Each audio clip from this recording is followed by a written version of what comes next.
Hello, Grace Church. It's Wednesday, June 24th. I hope you're doing well.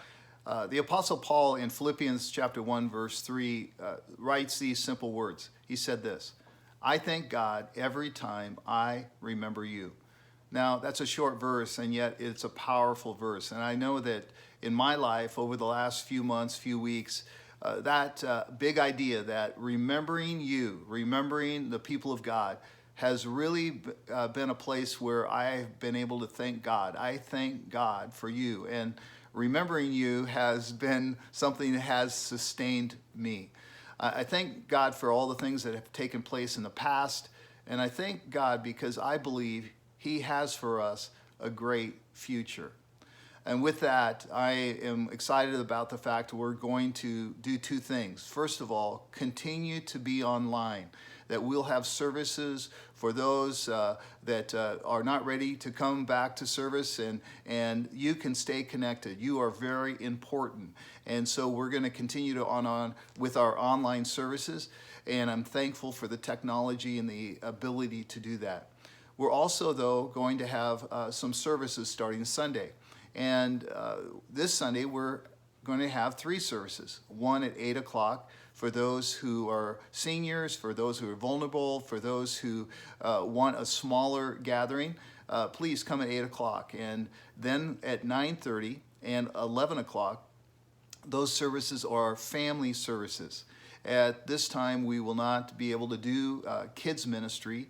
So these services, all of these services, will be modified so that we make sure that we have time for community and connection. One of the questions we get asked is this, will we need to wear a mask when we come to times of gathering? Well, the simple answer is the state of Washington has asked us to do that.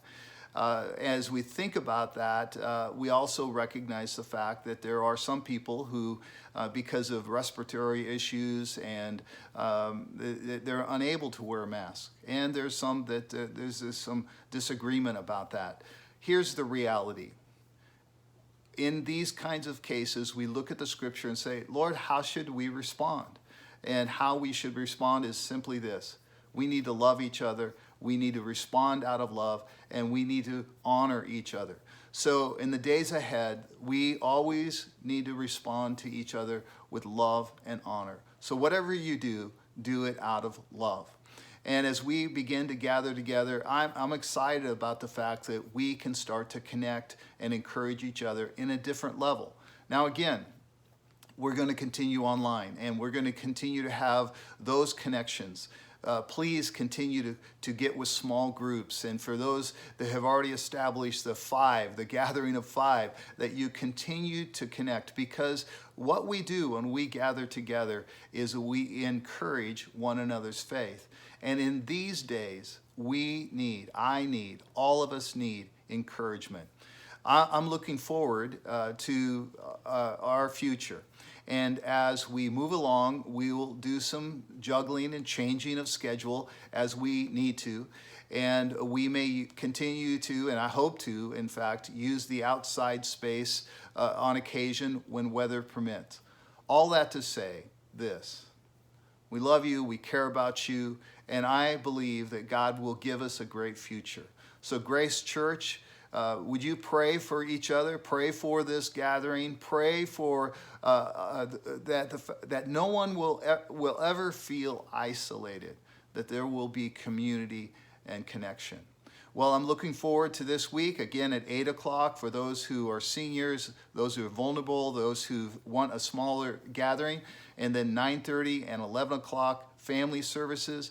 We'll have some other rooms set up. Room 8 will be set up with tables so for families to gather around, for those that might need a little bit more activity. And again, these services will be modified so that we make sure that we have time for community and connection. Well, Grace Church, we're going to continue to be the church, and we're going to continue to love our city and make an impact in the world around us. Looking forward to the future. May the Lord be praised, and I thank God every time I remember you. See you soon.